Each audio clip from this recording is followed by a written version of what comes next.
പക്ഷെ direct selling എന്ന് പറയുന്ന സാധനം ഓർമ്മപ്പെടുത്തലാണ്, ആവർത്തനങ്ങളാണ്. അതിങ്ങനെ പറഞ്ഞുകൊണ്ടേയിരിക്കണം.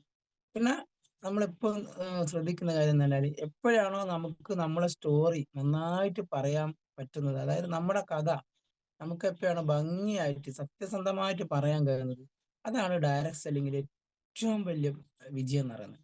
ഇപ്പൊ ശ്രീധരൻ സാറെ നമ്മൾ എന്തുകൊണ്ടാണ് വല്ലാത്തൊരു ശ്രീധരൻ സാറ് അപാര സ്പീച്ച് ഒന്നല്ല, പക്ഷെ അദ്ദേഹത്തിന്റെ അനുഭവം പറയാൻ സമയത്ത് നമ്മളെ കണ്ണൊക്കെ നിറഞ്ഞു വരുന്നതും എനിക്കും നേടാൻ പറ്റും എന്ന് തോന്നുന്ന അദ്ദേഹം വന്ന വഴികളാണ് ഇങ്ങനെ പറഞ്ഞു കൊടുക്കുന്ന നിങ്ങളെ അനുഭവങ്ങൾ അല്ലെ. വീടൊക്കെ ജപ്തി ചെയ്ത് ഞാൻ ഇന്ന് ഈ നിലയിലെത്തി, ഏകദേശം 6 ലക്ഷം 7 ലക്ഷം രൂപ മാസ വരുമാനത്തിലേക്ക് എത്തി എന്ന് പറയുമ്പോൾ അത് വല്ലാതൊരു മോട്ടിവേഷനാണ്. കാരണം എന്താ, അദ്ദേഹത്തിന് വിദ്യാഭ്യാസ കുറവുണ്ട്. അപ്പം വിദ്യാഭ്യാസം ഒന്നും ഇതിന്റെ മാനദണ്ഡമല്ല.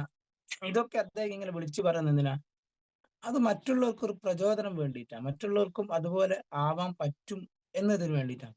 അപ്പോൾ അതുപോലെ തന്നെയാണ് ഇന്ന് ഞാൻ പറയുന്നത്. അത്രത്തോളം അച്ചീവർ അല്ല എങ്കിലും, അപ്പോ ശ്രീധരൻ സാറെ പോലെ ഇപ്പോൾ ഒരു ITC ബെന്നി സാർ പോലെ WTC അങ്ങനെയൊക്കെയാണ് നിങ്ങൾ പ്രതീക്ഷിച്ചെങ്കിലും, നാളുകളിൽ അതുപോലെ ആകാൻ പോകുന്ന ഒരു വ്യക്തിയാണല്ലോ. അപ്പൊ നിങ്ങൾ അതുപോലെ തന്നെ കാണണം. ഓക്കെ. അപ്പൊ ഈ ബിസിനസ്സിൽ വരുന്നതിൽ പിന്നെ ഒരുപാട് ജോലികൾ ഞാൻ ചെയ്തിട്ടുണ്ട് എന്നുണ്ട്. ഒരു പ്രവാസ ജീവിതത്തിലൊക്കെ പോയിട്ടുണ്ട്. ഗൾഫിലൊക്കെ പോയിട്ട് ഏകദേശം എന്താ പറയാ, ഒരു പ്രശ്നവും ഇല്ലാത്ത സമയത്താണ് ഗൾഫിലേക്കൊക്കെ പോകുന്നത്. നമ്മളെ ജീവിതത്തിൽ കുറെ അനുഭവങ്ങൾ ഉണ്ടാകുന്ന സമയത്ത് ഒരുപാട് അനുഭവങ്ങൾ നമുക്ക് വേണം. എന്നാലും ആ ജീവിതത്തിൽ വെറും വാശിയൊക്കെ ഉണ്ടാകും. അല്ലെ ചെറിയ പ്രശ്നങ്ങളൊക്കെ വരുന്ന സമയത്ത് എന്താ പറയാ, പ്രതിസന്ധി വരുന്ന സമയത്ത് നമ്മൾ ആകെ എന്താ പറയാ നിരാശരായി പോകും. ഇപ്പോഴത്തെ കുട്ടികളുണ്ടല്ലേ, ഇന്നല്ലേ ഇന്നാന്ന് തോന്നില്ല SLC ഫലം വരുന്നത്. അപ്പൊ കുട്ടികൾ ഒന്ന് തോക്കുന്ന സമയത്ത്, പണ്ട് കാലത്തൊന്നും അന്ന് അത്ര ഇതുണ്ടാവില്ല. ഇപ്പൊ ഒന്ന് തോറ്റ് അല്ലെ ഒരു മാർക്ക് കുറഞ്ഞു തരുമ്പോ ആത്മഹത്യ. കാരണം അവർക്ക് പ്രതിസന്ധികളെ നേരിട്ടിട്ട് പരിചയമില്ല. കാരണം അവർ എന്താ പറയാ, ഒരു ഡമ്മിയാണ് കുട്ടികൾ. കുട്ടികൾ എന്നല്ല, എല്ലാ കുട്ടികളും എന്നല്ല പറഞ്ഞത്. അപ്പം പ്രതിസന്ധിയൊക്കെ എന്ത് ചെയ്യണം, തരണം ചെയ്ത് നേരിട്ട് നമ്മൾ എന്ത് ചെയ്യണം, മുന്നോട്ട് പോകണം. അപ്പൊ ഞാൻ പറഞ്ഞു വന്നത്, ഈ ബിസിനസ്സിൽ വരുന്നതിന് മുന്നേ ഓട്ടോ മേഖലയാണ് കൂടുതലായിട്ടും. ഏകദേശം 10 വർഷത്തോളം ജോലി ചെയ്തുകൊണ്ടിരുന്നത്. പല മേഖലയുണ്ട്. ടൈലറിംഗ് മേഖലയിൽ പോയിട്ടുണ്ട്, ഗൾഫിൽ പോയിട്ടുണ്ട്, മറ്റു ഹോട്ടലിൽ പോയിട്ടുണ്ട്, പത്രമിടാൻ പോയിട്ടുണ്ട്. അങ്ങനെ പല പല പല ജോലികളും ഞാൻ ചെയ്തിട്ടുണ്ട്. പക്ഷെ ഏറ്റവും കൂടുതൽ ഈ ഈ ബിസിനസ് സ്റ്റാർട്ട് ചെയ്യാൻ തുടങ്ങുന്ന സമയത്ത് ഓട്ടോ മേഖലയാണ്. ആ ഓട്ടോ മേഖലയിൽ ഓടിക്കുന്ന സമയത്ത് ഏകദേശം 10 വർഷത്തോളം ഞാൻ ഓട്ടോ മേഖല ഓടിയിട്ടുണ്ട്. അപ്പൊ ആ 10 വർഷത്തിൽ എനിക്ക് കുറേ അനുഭവങ്ങൾ, കുറേ സുഹൃത്തുക്കൾ ആ മേഖലയിലുണ്ട്. ആ മേഖലയിൽ ഞാൻ ഒരു സംഘടനയുടെ പ്രവർത്തകനായിരുന്നു. അതുകൊണ്ട് ആ മേഖലയിൽ എന്നെ കൊണ്ട് കഴിയുന്ന രീതിയിൽ ചാരിറ്റി ചെയ്തിട്ടുണ്ട്, സേവനങ്ങൾ ചെയ്തിട്ടുണ്ട്. പക്ഷെ അവിടെയൊക്കെ ചെയ്യുന്ന സമയത്ത് പോലും നമുക്കെന്നാ നമ്മള് ഒന്നും ആലോചിക്കുന്നൊന്നുമില്ല. ഇനി ഇനി അങ്ങോട്ട് നാളെ എന്ത്, അല്ലെങ്കിൽ ഒരു പ്ലാനിങ്ങോ അല്ലെങ്കിൽ ഒരു വേറെ എന്തെങ്കിലും അങ്ങനെയൊന്നുമില്ല. നമ്മൾ രാവിലെ എഴുന്നേൽക്കും, ഓട്ടോറിക്ഷയിൽ പോകും, ഒരു 100 200 300 400 500 അല്ലെ 1000 കൂലിയാവും, തിരിച്ചു പോകും. വേറെ വന്ന 300 400 500 ആ കൂലിയാവും, തിരിച്ചു പോകും. ഒരു വെൽ പ്ലാനിങ്ങോ അല്ലെങ്കിൽ ഒരു ഗോൾ സെറ്റോ അങ്ങനെയൊന്നും അവിടെ ഇല്ല. കാരണം അങ്ങനത്തെ ഒരു മേഖലയല്ല അത്. ഞാനൊരു എന്താ പറയാ, കുറ്റപ്പെടുത്തി പറയാലോ കേട്ടോ, ഒരു തൊഴിലിനെ മോശമാക്കിയിട്ടോ അല്ലെങ്കിൽ അത് അങ്ങനെ അങ്ങനത്തെ തൊഴിലോ അങ്ങനെ ഓട്ടോറിക്ഷയല്ലേ വന്നത് ഇപ്പൊ അത് ഇങ്ങനെ അങ്ങനെ അല്ലട്ടോ പറയുന്നത്. ഞാനൊരു ഏഹ് ഒരു ആ ജോലിയും നമ്മളെ ഡയറക്ട് സെല്ലിങ്ങിലായിട്ട് വ്യത്യാസമാണ് പറയുന്നത്. അല്ലാണ്ട് എല്ലാ തൊഴിലും മഹത്തരം തന്നെയാണ്, കേമൻ തന്നെയാണ്, മാന്യമായ എന്ത് തൊഴിലും നമുക്ക് എടുക്കാം. അപ്പൊ അത് ഞാൻ ഇങ്ങനെ പറയാൻ കാരണം എന്ന് വെച്ചാൽ, ഞാൻ ഈ ബിസിനസ്സിൽ വന്ന സമയത്ത് ഇങ്ങനെ ഓട്ടോറിക്ഷക്കാരോടാണ് ഇത് പറയുന്നത്, എടാ ഇതിങ്ങനെ ബെറ്റർ ആയതാണ് അങ്ങനെ എങ്ങനെ നിറം, ഓഹോ എനിക്ക് പണിയൊന്നും പിടിക്കുന്നില്ലേ, ഇനി പണ്ട് ഓട്ടോറിക്ഷ ഓടിച്ചല്ലേ, എനിക്കെന്താ ഇതൊന്നും ഇപ്പൊ പിടിക്കുന്നില്ലേ, ഇനി വലിയ ആളായിപ്പോയി. ആ രീതിയിലല്ല ഞാൻ പറയുന്നത്. ഇപ്പോ ഇവിടെ പല മേഖലയിലും പ്രവർത്തിക്കുന്ന ആൾക്കാരുണ്ട് അല്ലെ. പ്രവാസിയായി നിൽക്കുന്ന ആൾക്കാരുണ്ടാവും, ചെന്നൈയിൽ നിൽക്കുന്ന ആൾക്കാരുണ്ടാവും, കോയമ്പത്തൂർ നിന്ന് വന്ന് കുറെ കാലം നിന്ന ആൾക്കാരുണ്ടാവും, മംഗലാപുരം നിന്ന ആൾക്കാരുണ്ടാവും, ഗൾഫ് മേഖല വേറെ നിന്ന ആൾക്കാരുണ്ടാവും, പല പല ജോലികളും ചെയ്ത ആൾക്കാരുണ്ടാവും വർഷങ്ങളോളം. പക്ഷെ അവിടെയും ഈ ഡയറക്ട് സെല്ലിംഗ് ഇതുമായിട്ടുള്ള വ്യത്യാസം ഞാൻ മനസ്സിലാക്കിയത് ആ സമയത്ത് മനസ്സിലാക്കിയില്ല കേട്ടോ. എന്റെ അനുഭവം കൊണ്ട് മനസ്സിലാക്കിയ കാര്യമാണ് ഞാൻ പറഞ്ഞത്.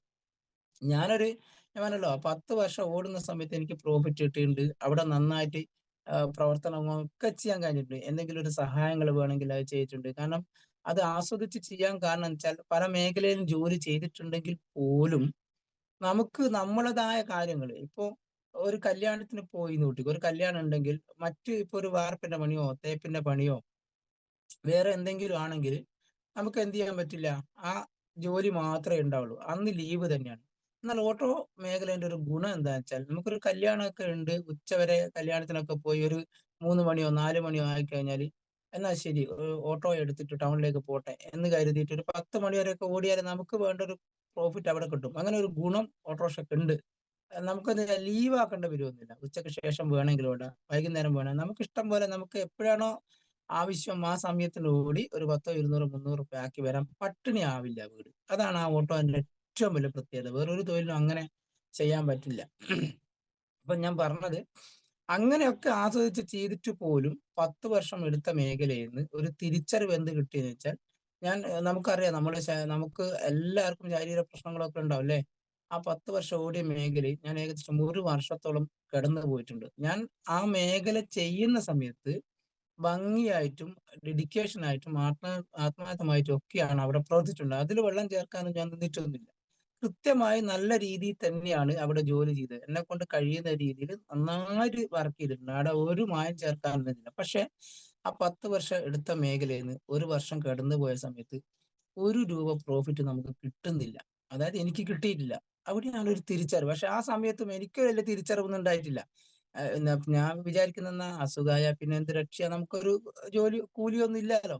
അന്നും ബിസിനസ് എന്ന ആശയം നമ്മളെ മനസ്സിലില്ല. ഒരു സാധാരണക്കാരനല്ലേ, ബിസിനസ്സുകാരനാണ്, പാസീവ് ഇൻകം കിട്ടും, ഇത് ആക്റ്റീവ് ഇൻകം ആണ്, ഇങ്ങനത്തെ ഒരു സംഭവം ഇല്ല. കാരണം എനിക്കത് അറിഞ്ഞൂടാ. പാസീവ് ഇൻകം എന്താണ്, ആക്റ്റീവ് ഇൻകം ആണെന്ന് എനിക്ക് അന്നറിയില്ല. ഇന്നത്തെ കാര്യമല്ല കേട്ടോ പറയുന്നത്. അപ്പൊ 10 വർഷം അന്നേരം പേർക്ക് എന്താ ചെയ്യാ, നമുക്ക് ആകെ മാനസികമായി പ്രശ്നമായിരിക്കും, സാമ്പത്തികം ഇല്ലാത്തതുകൊണ്ട് ഭയങ്കര ശാരീരികമായിട്ടൊക്കെ ബുദ്ധിമുട്ടായിരിക്കും. പക്ഷെ ആ കാലഘട്ടം ഞാൻ കടന്ന സമയത്താണ്, അതിനു മുന്നേ 2018 എനിക്ക് ഒരു അലർജിന്റെ പ്രശ്നം ഉള്ളത് കൊണ്ട് എനിക്ക് ബ്ലഡ് പ്യൂരിഫയർ എന്ന പ്രൊഡക്റ്റ് സനൂപ് സാർ തന്നിട്ടുണ്ട്. പക്ഷെ ഞാനത് മൈൻഡ് ആക്കിയില്ല. കാരണം എന്തുകൊണ്ടാ വെച്ചാൽ ഇതൊരു മരുന്നല്ലേ, ഈ മരുന്ന് കുടിക്കണമെങ്കിൽ ഡോക്ടർ പറയാണ്ട് കുടിക്കാനാവോ. ഞാൻ ചോദിച്ചതെന്ന് വെച്ചാല്, എല്ലാ സനൂപെ, എന്നാ പിന്നെ നിങ്ങൾ കുറെ ആൾക്കാർ പോരെ, ഡോക്ടർമാരൊന്നും വേണ്ടല്ലോ, പിന്നെ മെഡിക്കൽ കോളേജിൽ ഒരുപാട് ആൾക്കാരുണ്ട്, അവിടെയൊക്കെ നിങ്ങൾ ഈ സാധനം കൊണ്ടുകൊടുത്താൽ പോരെ, എത്ര ആള് ബുദ്ധിമുട്ടുന്നുണ്ട്, ഇതങ്ങ് കൊണ്ടുകൊടുത്താൽ പോരെ. ഇതിങ്ങനെയൊക്കെയാണ് ചോദിക്കുന്നത്. അങ്ങനെ ചോദിക്കാൻ കാരണം എന്താ, അറിവല്ല, തിരിച്ചറിവാണ് വേണ്ടത്. എനിക്ക് അറിവുണ്ട് എങ്ങനെയാണ് ഇത് മരുന്ന്, പിന്നെ മരുന്നാണ്, ഇത് കുടിക്കാൻ പാടില്ല, എൻ്റെ ഒരു അറിവാ. പക്ഷെ ഇത് മരുന്നല്ലാന്നും ഇതൊരു വെൽനസ് ആണെന്നും ഒരു തിരിച്ചറിവ് എനിക്കില്ല. ഈ ഇരിക്കുന്ന എല്ലാവർക്കും ഓരോന്നിനെ പറ്റി ഒരു അറിവുണ്ടാവും. പക്ഷെ അത് യഥാർത്ഥ തിരിച്ചറിവിലൊക്കെ അതിനെപ്പറ്റി ഒരു നോളജ് വേണം. അതാണ് ഒരു തിരിച്ചറിവ് നടന്നത്. അപ്പൊ ഞാൻ സനൂപിനെ എന്റെ പരിസരത്തേക്ക് അടുപ്പിച്ചില്ല. പിന്നെ അത് മാത്രമല്ല, ഇതിൽ വലിയ സംഭവം പറഞ്ഞ സമയത്ത് എന്റെ സുഹൃത്തുക്കൾ പറഞ്ഞു, കുഞ്ഞുമോനെ സനു, ഇത് ഈ മാർക്കറ്റിങ്ങിന്റെ പ്രശ്നം എന്താ അറിയോ, നിങ്ങൾ ഈ ബിസിനസ്സിൽ ഉണ്ട് എന്ന് പറഞ്ഞു കഴിഞ്ഞാല് കുറച്ചു കാലങ്ങൾ ഇതിന്റെ പുറകെ സഞ്ചരിക്കുമല്ലോ, അപ്പോഴൊക്കെ നിങ്ങൾ കുറച്ച് ആളോടൊക്കെ ഇത് പറഞ്ഞിട്ടുണ്ടാവും. അപ്പൊ നിങ്ങളെ ഏകദേശം അറിയാം ആൾക്കാർക്ക്. ഇപ്പോ നമ്മുടെ ഭരത് സാർ കാണുന്നുണ്ട്, ഭരത് സാറിന് ഈ ഡയറക്ട് സെല്ലിംഗും കൊണ്ട് നടക്കുന്ന കുറെ ആൾ കണ്ടിട്ടുണ്ടാവും. പിന്നെ അയാൾ വരുമ്പോ അറിയൂ, അതാ ഭരതം വരുന്നുണ്ട് കുഞ്ഞുമോൻ, ഇപ്പൊ തുടങ്ങും കേട്ടോ സംഭവം, മാറിക്കോന്നറിയാം. അല്ലെങ്കിൽ ഒരു തമാശയാക്കുന്ന രീതി ഉണ്ടാവും, വരുന്നുണ്ട്. എന്നോട് ഈ സമയം പ്ലാന് പറഞ്ഞ സമയത്ത് ഇത് തന്നെയാണ് എന്റെ സുഹൃത്തുക്കൾ പറഞ്ഞത്, ഓട്ടോറിക്ഷയിലെ സുഹൃത്തുക്കൾക്കും പറഞ്ഞത്. അതാ വരുന്നുണ്ട്, ഇനി ഇന്റെ കാര്യം പോക്ക, അങ്ങനെ എങ്ങനെയാ. പിന്നെ ഇനി പെട്ടില്ലേ, ഇനി കുടുങ്ങി, ഇങ്ങനെ സംസാരിക്കുന്ന കേട്ടല്ലോ. ഞാൻ പറഞ്ഞു, ഞാനത് കുടുങ്ങിക്കില്ല, വെട്ടിട്ടില്ല, ഞാൻ എന്താന്ന് പോലും ഞാൻ അറിയല. പക്ഷെ ഇവരെ വാക്കും കൂടി കേട്ട സമയത്ത് ഞാൻ കുടുങ്ങിപ്പോയി. എന്നോട് ഒറ്റ ചോദ്യമേ ചോദിച്ചുള്ളൂ, എടാ ഇനി അതില് ജോയിൻ ചെയ്ത് കൂട്ടിക്കോ, നിനക്ക് കുറെ സാധനം തരും, എന്തൊക്കെ മരുന്നെല്ലാം തരും, അതിന് എന്തെങ്കിലും ആവട്ടെ, അത് നല്ലതാണോ അന്നില്ലാത്തോ എന്തോ ആവട്ടെ. ഇതപ്പാ ഈ ഷോപ്പ് അങ്ങ് പൂട്ടിപ്പോയാല്, അതായത് നിനക്ക് തന്നൊരു സാധനം ഉണ്ടല്ലോ, ഏതോ ഒരു ഷോപ്പ് നന്നല്ല വാങ്ങുന്നത്, ഇങ്ങനെയാണല്ലോ നമ്മൾ കാണുന്നത്. അത് കട പൂട്ടിപ്പോയാൽ ഇനി എന്ത് ചെയ്യും? ഇന്റെ പൈസ പോയില്ലേ. അപ്പൊ ഞാൻ ഒറ്റയടിക്ക് ശരിയാണല്ലോ എന്നങ്ങ് ചിന്തിച്ചു പോയി. ഞാൻ ജോയിൻ ഒന്നും ചെയ്തിട്ടില്ല, ജോയിൻ ചെയ്യാൻ വിചാരിച്ചിട്ടില്ല. അത് ശരിയാണല്ലോ, ഈ സാധനം വാങ്ങിയിട്ട് അങ്ങ് പൂട്ടിപ്പോയാൽ എനിക്ക് പൈസ നഷ്ടമായി പോയല്ലോ. പക്ഷെ അങ്ങനെ നഷ്ടപ്പെടുന്നില്ലല്ലോ, പിന്നീടല്ല അറിയുന്നത്. ഞാനിപ്പോ കുറ്റിയാട്ടമാണ് ബിഗ് മാർട്ട് നടന്ന വലിയ സ്ഥാപനം, വലിയ കോടികൾ മുടക്കിയ പുതിയ സ്റ്റാൻഡിന്റെ അപ്പുറമുള്ള സ്ഥാപനം, വലിയ സ്ഥാപനം ബിഗ് മാർട്ട്, കുറ്റിയാട് ഭാഗത്തുള്ള ആൾക്കറിയാം. അപ്പൊ അവിടെ വന്ന സൂപ്പർ മാർക്കറ്റാ. അവിടെ വന്ന സമയത്ത് ഞാൻ ഓട്ടോ ഓടിച്ച് വൈകുന്നേരം ആകുന്ന സമയത്ത് ഞാൻ വീട്ടിലേക്ക് പോകുന്ന സമയത്ത് അവിടെ നിന്നാണ് സാധനം വാങ്ങാറ്. ഒരു 10-5 റുപ്യേന്റെ സാധനം, അല്ലെ 1000 റുപ്യേന്റെ സാധനം, ചിലപ്പോൾ 2000 റുപ്യേന്റെ സാധനം അവിടെ നിന്ന് വാങ്ങിയിട്ട് എന്റെ വീട്ടിലേക്ക് വരും. പക്ഷെ അതിപ്പം കുറച്ചായിട്ട് അത് പൂട്ടിപ്പോയി, കച്ചവടം ഇല്ലാത്തന്നെ പൂട്ടി. എനിക്ക് എന്താ നഷ്ടം? ഞാൻ അവിടെ നിന്ന് ഏകദേശം 10-50 റുപ്യേന്റെ സാധനം ടോട്ടൽ വാങ്ങിപ്പോയിട്ടുണ്ടാവും. വീട്ടിലേക്ക് അരിയും സാധനം വാങ്ങുന്ന കേട്ടോ, സോപ്പ്, പേസ്റ്റ്, പിന്നെ അലക്കുന്ന സാധനം, അതൊക്കെ അവിടുന്ന് വാങ്ങലുണ്ട്. ഏതോ ബ്രാൻഡിന്റെ ടോയ്ലറ്റ് ക്ലീനർ, അതൊക്കെ അവിടുന്ന് വാങ്ങലുണ്ട്. ഡയറക്ട് സെല്ലിങ് അറിയില്ലല്ലോ. പക്ഷെ ആ ഷോപ്പ് പൂട്ടിപ്പോയി.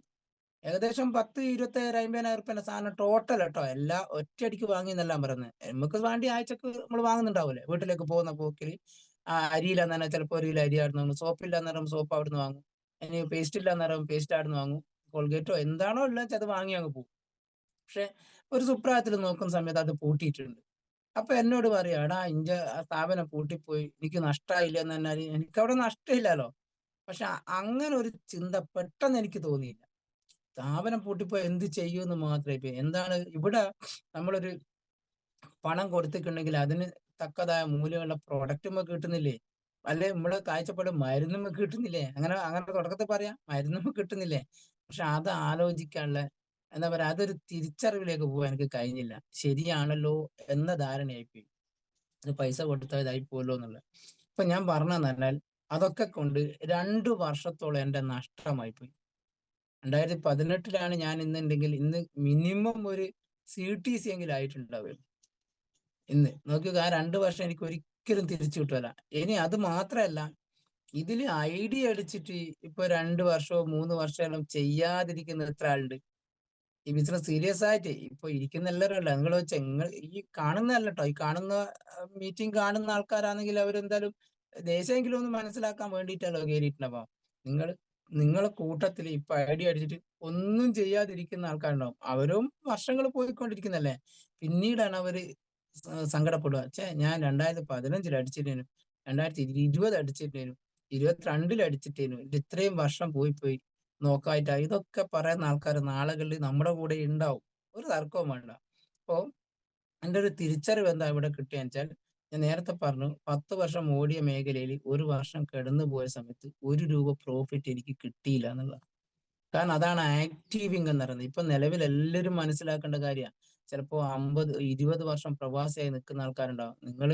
ഞാൻ ഓരോ വീടുകളിൽ പ്ലാൻ പറയുന്ന സമയത്ത് പറയാം 25 വർഷം ഞാൻ പ്രവാസിയേനു, അല്ലെങ്കിൽ 20 വർഷം പ്രവാസിയേനു, 10 വർഷം പ്രവാസിയേനു, ഇപ്പൊ നാട്ടിൽ വന്ന് എന്റെ മകളെ കല്യാണം കഴിച്ച് നല്ല വീടുണ്ടാക്കി ഇപ്പോ കാര്യമായിട്ടൊന്നും ഇല്ലടോ എന്നൊക്കെ പറയുന്നുണ്ട്. അവരും നല്ല രീതിയിൽ വീടും കല്യാണവും മക്കളെ പഠിപ്പും ഒക്കെ വിദ്യാഭ്യാസം ഒക്കെ പൂർത്തിയാക്കണം. പക്ഷെ അതൊക്കെ കഴിയുമ്പോഴേക്കും ബാങ്ക് ബാലൻസ് നോക്കുകയാണെങ്കിൽ ബിഗ് സീറോ ആയിരിക്കും, അല്ലെങ്കിൽ കട ആയിരിക്കും. വീടുണ്ടാക്കി മകളെ കല്യാണം കഴിച്ച് മക്കളെ പഠിപ്പിച്ച് ഇതെല്ലാം കഴിയുന്ന സമയത്ത് അവരെ ആ ജീവിതം 10, 60 വർഷം അധ്വാനിച്ച ആ മുഴുവൻ സമ്പാദ്യവും ഇതിനു വേണ്ടി മാറ്റപ്പെട്ടിട്ടുണ്ടാവും. ഒരു 70, 80% സാധാരണക്കാരുടെ, ബിസിനസ്സുകാരുടെ കേട്ടോ പറഞ്ഞ സാധാരണക്കാരുടെ പണവും ഇങ്ങനെയാണ് ഉണ്ടാവുക. അവരൊന്നും ഉണ്ടാക്കിയില്ല വെച്ചാൽ ഉണ്ടാക്കിയിട്ടുണ്ടോ, മനോഹര വീടുണ്ടാക്കിയിട്ട് മക്കളെ പഠിപ്പിച്ചിട്ടുണ്ട്, ഇതൊക്കെ അവർ ചെയ്തിട്ടുണ്ടെങ്കിലും ഒരു 60, 70 വയസ്സാകുമ്പോൾ തിരിഞ്ഞു നോക്കുന്ന സമയത്ത് അവർക്ക് ബാലൻസ് എന്ന് പറയുന്ന സാധനം ഒന്നും ഉണ്ടാവില്ല, അധികം ആൾക്കും ഉണ്ടാവില്ല. അതാണ് വളരെ ശോധനീയം. പക്ഷെ അത് ജോലിന്റെ ഒരു പ്രശ്നമാണ്, ജോലിയും ബിസിനസ്സും ആയിട്ടുള്ള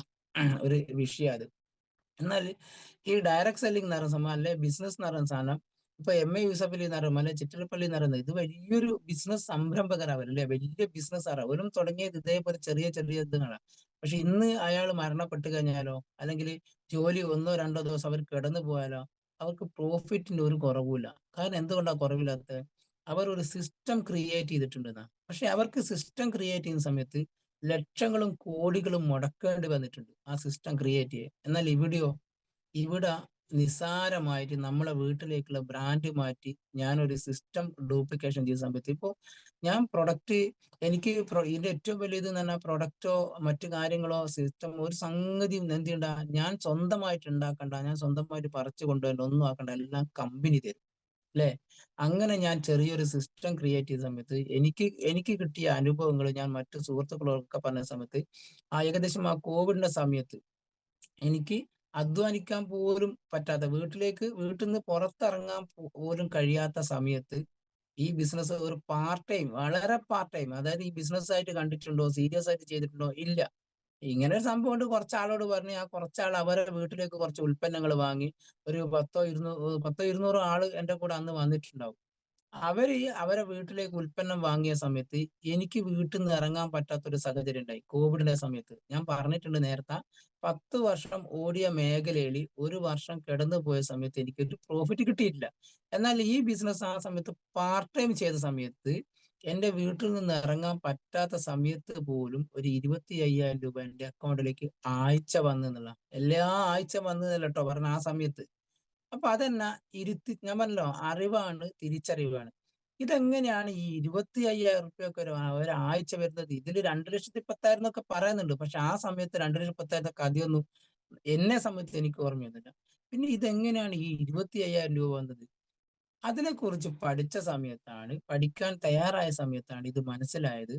ഇത് ഞാൻ ഒറ്റക്കല്ല ചെയ്യുന്നത്. ഇത് വലിയൊരു ബിസിനസ് ആണ്. ഇതൊരു വലിയൊരു സംരംഭമാണ്. പക്ഷെ നമുക്ക് പലരും ഇത് സീരിയസ് ആയിട്ട് ഇങ്ങനെ ചെയ്യാത്ത എന്തുകൊണ്ടാ വെച്ചാൽ, ഇത് വലിയ മുതൽ മുടക്കില്ലാലോ. ഇതെന്നാ കേറി വന്ന 5-10 ഉറുപ്പ്യന്റെ സാധനം നമ്മൾ വാങ്ങും. വേണമെങ്കിൽ അത് സീരിയസ് ആയിട്ട് എടുക്കുന്ന ലക്ഷങ്ങൾ വാങ്ങി ചെയ്യുന്നുണ്ടാവും ട്ടോ. ഇല്ലാന്നെല്ലാം പറഞ്ഞത്. പലരും ഇത് ചെയ്യാൻ തന്നെ ₹1 പോലും സത്യത്തിൽ ഇത് മുതൽ മുടക്കില്ലാന്നാ. അപ്പൊ ഞാൻ എന്തിനാ ഈ ബിസിനസ് സ്റ്റാർട്ട് ചെയ്തത്? വലിയ സംരംഭം, വലിയ ബിസിനസ് വിചാരിച്ചിട്ടാണോ? അല്ല.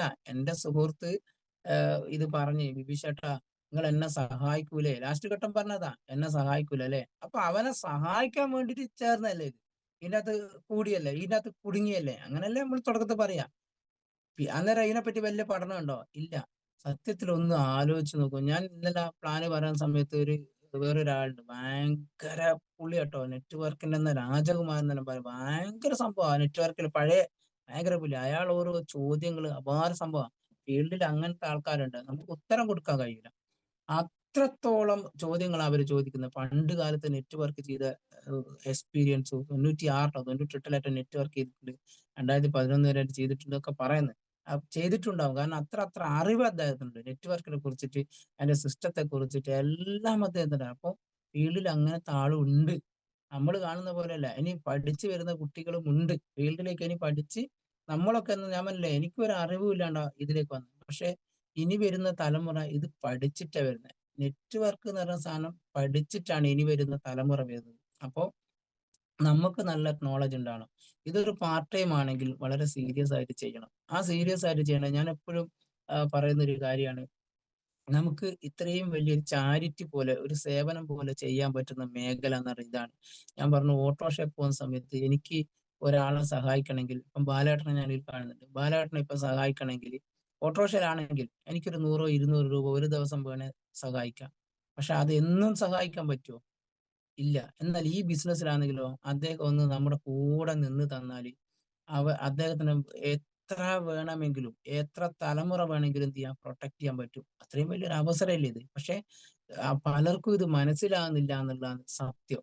പലർക്കും ഇത് മനസ്സിലാകുന്നില്ല എന്താണെന്ന്. നമുക്ക് ഒരു പ്രൊഡക്റ്റ് നമുക്ക് ഉണ്ടാക്കിയെടുക്കണേ, സ്വന്തമായിട്ട് ഉണ്ടാക്കിയെടുക്കണേ, എത്രത്തോളം എഫേർട്ട് ഉണ്ട്.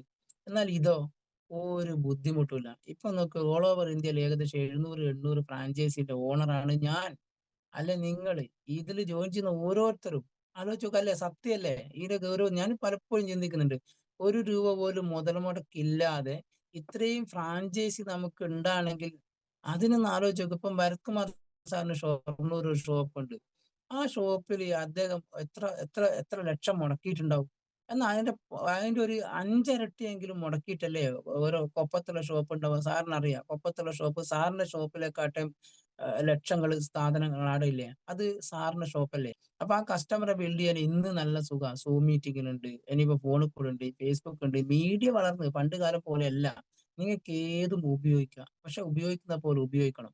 പക്ഷെ അങ്ങനെ ഉപയോഗിക്കണം എന്ന് പറയുന്ന സമയത്ത്, ഞാൻ അധികം ട്രെയിനിങ് കേൾക്കുന്ന സമയത്ത് എനിക്ക് എപ്പോഴും ഓർമ്മ വരിക ശരൺകുമാർ എന്ന വ്യക്തിനെ.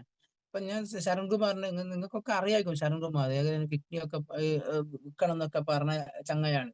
വൃക്കദാനം ചെയ്യണം, അത്രയും ലക്ഷങ്ങൾ കടാണ്, കോടികൾ കടാൻ തോന്നുന്നു. അത്രയും ലക്ഷങ്ങൾ കടായിട്ട് സ്വന്തം വൃക്ക വിൽക്കാനൊക്കെ നോക്കിയ ആളാണ്. പക്ഷെ ഞാൻ പറയുന്നത്, എന്നിട്ട് ഡയറക്ട് സെല്ലിങ്ങിലൂടെ നിന്ന് ലക്ഷങ്ങളും കോടികളും വരുമാനം ഉണ്ടാക്കിയ ഒരു വ്യക്തിയിലേക്ക് മാറി അദ്ദേഹം. എന്തുകൊണ്ട് അങ്ങനെ മാറിയത്? അതാണ് ഡയറക്ട് സെല്ലിങ്ങിന്റെ പവർ എന്ന് പറയുന്നത്. അത് തിരിച്ചറിയാൻ നമുക്ക് കഴിയണം. ഈ ബിസിനസ്സിൽ എന്തിനാണ് ഞാൻ വന്നത്, എന്താണ് എന്റെ ലക്ഷ്യം, ആ ഒരു ലക്ഷ്യം നമ്മൾ വെക്കണം. കാരണം അദ്ദേഹം എപ്പോഴും പറയും, അദ്ദേഹത്തിനോട് ചോദിച്ച സമയത്ത് പറയുന്നത്, അദ്ദേഹം പറയുന്നത് വെച്ചാൽ, എനിക്ക് വലിയ കഴിവൊന്നുമില്ല. കഴിവൊന്നും എനിക്ക് അങ്ങനെ അപാരമായിട്ട് തുടക്കത്തിലേ പറയുന്നത്, എനിക്ക് നെറ്റ്വർക്ക് അങ്ങനെയാണ് ഇങ്ങനെയാണെന്ന കഴിവൊന്നുമില്ല. പിന്നെ പ്രോഗ്രാമോ അല്ലെങ്കിൽ വേറെ എന്തെങ്കിലും വെച്ചോ എനിക്ക് പരിചയമില്ല. പക്ഷെ ഞാൻ ചെയ്യുന്ന ഒരു പരിപാടി ഉണ്ട്. എന്താ പരിപാടി? ആരെങ്കിലും ഈ ബിസിനസ്സിൽ അങ്ങനെയാണല്ലോ. നമുക്ക് ലൈഫ് സ്റ്റൈലിൽ എന്ത് പ്രോഗ്രാം ഉണ്ട്, നമുക്ക് അവിടെ മാക്സിമം ആളെ നമുക്ക് കേറ്റാം. ഇപ്പൊ കൊപ്പത്തായിക്കോട്ടെ, അല്ലെങ്കിൽ കണ്ണൂർ ആയിക്കോട്ടെ, അല്ലെങ്കിൽ ബാലുശ്ശേരി ആയിക്കോട്ടെ, അല്ലെങ്കിൽ താമരശ്ശേരി ആയിക്കോട്ടെ, അല്ലെങ്കിൽ കുറ്റ്യാടി ആയിക്കോട്ടെ. ഇപ്പൊ ഈ ആര് മീറ്റിംഗ് നടത്തുന്നുണ്ടെങ്കിലും നിങ്ങൾ കേറണ്ട എന്ന് പറയൂലല്ലോ. നമുക്ക് അവിടെ പോയി ഇരുന്ന് കേൾക്കാം, പഠിക്കാം, എല്ലാം ചെയ്യാലോ. അതുപോലെയാണ് വലിയൊരു അദ്ദേഹം പറഞ്ഞ, എവിടെ ആരെങ്കിലും പ്രോഗ്രാം വെക്കുന്നുണ്ടെങ്കിൽ ഞാൻ എൻ്റെ മാക്സിമം ടീമിനെ ആ പ്രോഗ്രാമിലേക്ക് എത്തിക്കുന്നതാണ്. കാരണം എന്തിനാ ആ പ്രോഗ്രാമിലേക്ക് എത്തിക്കുന്നതെന്ന് ഞാൻ പറയട്ടെ. ഇപ്പം എമ്പുരാൻ എന്നുള്ള സിനിമ, അതേപോലെ എന്നാ മാർക്കോ എന്ന് പറയുന്ന സിനിമ, ഇതൊക്കെ ഭയങ്കര ചർച്ച ചെയ്യപ്പെട്ട സിനിമയാണ്. അല്ലെ? എന്തുകൊണ്ടാ ചർച്ച ചെയ്യപ്പെട്ട? അതിൽ ഭയങ്കര എന്തൊക്കെയോ സംഭവം ഉണ്ട് എന്നല്ല പറയുന്നത്. നമ്മൾ കാണാത്തോണ്ട് നമുക്ക് മനസ്സിലാവില്ല. എന്തൊക്കെയോ ഭയങ്കര സംഭവമാണ്. ഇപ്പോഴും കാണാത്തവർക്ക് അത് മനസ്സിലാവില്ല എന്താണ് സംഭവം. അത് ഭയങ്കര ഇതാണ്, അങ്ങനെയാണ്. പക്ഷെ കണ്ടാൾക്ക് കൃത്യമായിട്ട് അറിയാം, ഒന്നുകൂടെ അറിയാൻ പറ്റും. നേരിട്ട് കണ്ടതല്ലേ, ടാക്കീസ് പോയി കണ്ട ആൾക്കല്ലേ. കാണാത്ത ആളും കണ്ട ആളും തമ്മിലുള്ള വ്യത്യാസം എന്തായിരിക്കും? കാണുന്ന ആള് പറയുന്ന അത്രത്തോളം നമുക്ക് എന്ത് ചെയ്യണം, അത് ഉൾക്കൊള്ളാനാവില്ല. അത് കാണുന്ന നേരിട്ട് കണ്ടില്ലല്ലോ എന്ന് വെച്ചാൽ കഥ മനസ്സിലാവില്ല എന്നല്ല കേട്ടോ നമ്മൾ പറയുന്നത്. ഇപ്പൊ അത് അങ്ങനെയാണ്, അത് ഇങ്ങനെയാണ് എന്നൊക്കെ പറയുമ്പോൾ അതൊക്കെ നമ്മളെ മനസ്സിലുണ്ടാവും. അതിനല്ല വലിയ ബാഹുബലിന്റെ കഥയൊക്കെ പറഞ്ഞാൽ അതിന്റെ സൗണ്ട് എഫക്റ്റോ അതിന്റെ കാര്യങ്ങളോ അതിങ്ങനെ ചെയ്യുന്ന കാര്യം അതൊന്നും നമുക്ക് കാണാൻ കഴിയുന്നില്ല. അതുകൊണ്ട് അതിലെന്താ നടക്കുന്നത് അത്രത്തോളം ഉൾക്കൊള്ളാൻ കഴിയൂല. ഇനി അത് നമ്മൾ കാണുന്നാണെങ്കിലോ അത് വേറെ ഭയങ്കര സംഭവം ട്ടോ. കഥ പറഞ്ഞാലും കുറച്ചുകൂടി ഒരു ഫീല് വരും. കാരണം നേരിട്ട് കാണുക നമ്മള്. അപ്പൊ ഒരു കാര്യം കാണുന്നതും ഒരു കാര്യം നമ്മൾ പറയുമ്പോൾ കേൾക്കുന്നതൊക്കെ വളരെ വളരെ വ്യത്യാസം. വളരെ നല്ല വളരെ ഓട്ടോ ഡ്രൈവറാ. ഓട്ടോ ഡ്രൈവറാണ് ഞാൻ തുടക്കത്തിൽ പറയുന്ന സമയത്ത് ഇതെല്ലാം ഒന്നി തന്നെയല്ലേ കേൾക്കുന്നത് അല്ലെ. GTS വിളിക്കുന്ന സമയത്ത് നമ്മൾ പറയല്ലേ, കഴിഞ്ഞ ആഴ്ച ഇത് തന്നെയല്ലേ കേട്ടത്, ഈ ആഴ്ച ഇത് തന്നെയല്ലേ കേൾക്കുന്നത്. അപ്പൊ കേട്ടത് തന്നെയല്ലേ കേൾക്കുന്നത്, ആ ചെയ്യുന്നത് തന്നെയല്ലേ ചെയ്യുന്നത്. ഏത് മേഖലയാണ് ചെയ്തത് തന്നെ ചെയ്യാത്തത്? ഞാൻ രാവിലെ ഓട്ടോറിക്ഷ എടുത്താല് ചാവി ഇടും, എന്ത് ചെയ്യും, സ്റ്റാർട്ടാക്കും. First gear, second gear, third gear, fourth gear, ഇത് ഇട്ടിട്ടാ പോക്ക്. എന്നാ പിന്നെ ഒരു 2 ആഴ്ച കഴിഞ്ഞിട്ട് നേരെ ഫോർത്ത് ഗിയറിന് പുറകിലോട്ടിങ്ങ് പോകട്ടെ, പിന്നെ അങ്ങനെ പോകാൻ പറ്റുമോ വണ്ടി? ചെയ്ത് തന്നെ ചെയ്യണ്ടേ. ഒരു തേപ്പ് പണിക്കാരൻ എപ്പോഴും എന്ത് ചെയ്യും, കത്തിയും കുമ്മായ കട്ടിയും ഇതെല്ലാം എടുത്ത് പോകുന്നുണ്ടാവും. ഇതല്ലാണ്ട് വേറെ അയാൾക്ക് സ്ഥിരം അതല്ലേ ചെയ്യാ. അപ്പൊ ചെയ്ത് തന്നെയല്ലേ ചെയ്യുന്നുണ്ടാവുക. കെട്ടിടത്ത് എന്ത് പണിയാണെങ്കിലും ചെയ്ത് തന്നെയാ ചെയ്തത്. എന്നാൽ അതിൻ്റെ അകത്ത് അയാൾ എക്സ്പേർട്ട് ആവുള്ളൂ. ഇല്ല, ഒരു പ്രൊഫഷണൽ ആവണമെങ്കിൽ എന്ത് ചെയ്യണം, ചെയ്ത് തന്നെ. ഇപ്പൊ ബ്രൂസിലി പറയുന്നുണ്ട്, എനിക്ക് ഏറ്റവും കൂടുതൽ പേടി ആരെയാന്ന് ചോദിക്കുന്ന സമയത്ത് പറയുന്നത്, ഒറ്റ കിക്ക് പഠിച്ച 1000 തവണ പ്രാക്ടീസ് ചെയ്യാൻ എനിക്ക് ഭയങ്കര പേടിയാണ്. 10,000 അടവ് പഠിക്കണമെന്നില്ല, ഒരൊറ്റ കിക്ക് പഠിച്ച് അത് 10,000 തവണ പ്രാക്ടീസ് ചെയ്താൽ അതിൽ അയാൾ എക്സ്പീരിയൻസ് ആയിക്കും, എക്സ്പേർട്ട് ആയിക്കും. ചിലപ്പോൾ ആ ഇടി കൊണ്ട് ഇത് എന്ത് ചെയ്യും, നമ്മൾ കാലിയായിക്കും. അത്ര പവർ ആ പഞ്ചിനുണ്ടാവും. കാരണം എന്താ, അതാണ് പ്രാക്ടീസ് എന്ന് പറയുന്ന സാധനം. അപ്പൊ ഇതുപോലെ നമ്മള് കൃത്യമായിപ്പോ അനന്തേട്ടൻ കൃത്യമായിട്ട് പറഞ്ഞില്ലേ, അതായത് ഈ വിദ്യാഭ്യാസം കാര്യമല്ല ഒന്നുമില്ല. ചില ആൾ പറയും എനിക്ക് റീറ്റെയിൽ ചെയ്യാൻ പറ്റുന്നില്ല. അനന്തേട്ടൻ എങ്ങനെയാ റീറ്റെയിൽ ചെയ്ത്?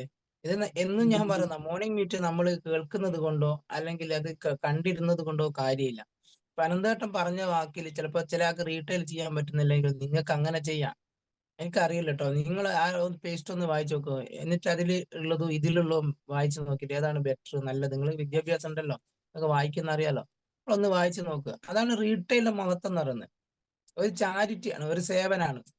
അനന്തേട്ടൻ അത് ചെയ്തിട്ടില്ലെങ്കിൽ ആ കുട്ടികൾ അങ്ങനെ തുടർന്ന് ആ സാധനം ഉപയോഗിക്കൂലേ, ആ പേസ്റ്റ് കണ്ടിന്യൂ ഉപയോഗിക്കൂലേ. അപ്പൊ ഇതിലൊരു ചാരിറ്റി അല്ലേ, അനന്തേട്ടൻ ചെയ്ത വലിയൊരു സേവനല്ലേ. ഇപ്പൊ ആര്യ ശ്രീധരനെ പറഞ്ഞ് MCG ആര്യ ശ്രീധരനാണ് ഇത്. ഞാൻ ചില ആൾക്ക് ഭയങ്കര അങ്ങനെ ഉണ്ടാവും. പക്ഷെ അവരുമായിട്ട് നമ്മൾ എന്ത് ചെയ്യരുത്, തർക്കിക്കാൻ നിൽക്കരുത്. ഇപ്പൊ ആര്യ തർക്കിച്ചെന്നല്ല കേട്ടോ പറയുന്നത്. അതുപോലെ ഇപ്പം അയാളെ പേസ്റ്റ് മാറ്റിയല്ലോ, അതാണ് നമ്മുടെ സെയിൽ ക്ലോസിംഗ് എന്ന് പറയുന്നത്. എസ്ബർട്ട് തിയറി എന്ന് പറയും. എപ്പോഴും ഉപയോഗിക്കണം. നമ്മൾ FSS ഒക്കെ അറ്റൻഡ് ചെയ്ത ആൾക്കറിയാം. ഇത് അവരുമായിട്ട് നമ്മൾ തർക്കിക്കാൻ പാടില്ല. അതിന് പറയും നമ്മൾ എസ്ബർട്ട് തിയറി എന്നാ.